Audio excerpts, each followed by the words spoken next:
Karapatan ng mga PWD ang isang isinulong sa Pasig ni David De Angelo. Pagpapabilis ng usad ng mga kaso ang mungkahi ni Atty. Angelo de Alban.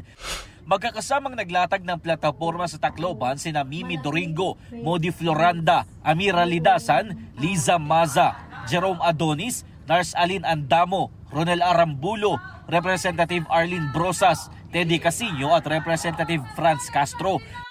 Programang pangkalusugan ng isa sa pinaglalaban ni Senator Bongo.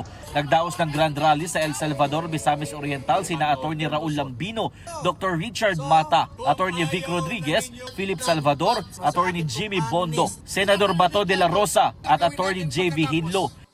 Sa Olongapo City, nagpunta si Congressman Rodante Marcoleta. Libreng almusal mula kinder hanggang senior high ang nais ni Kiko Pangilinan. Problema sa trapiko ang naisolusyonan ni Senator Francis Tolentino. Ipinunto ni Representative Camille Villar ang halaga ng edukasyon. Fuel subsidy para sa mangingisda ang suwestyon ni Bam Aquino.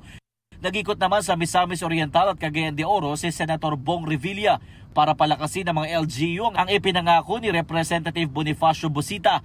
Kapakanan ng kabataan ang isa sa susuportahan ni Senator Pia Cayetano. Patuloy naming sinusundan ang kampanya ng mga tumatakbong senador para sa eleksyon 2025. Ito ang unang balita. Jomer Apresto para sa GMA Integrated News. Igan, mauna ka sa mga balita, mag-subscribe na sa GMA Integrated News sa YouTube para sa iba't ibang ulat sa ating bansa.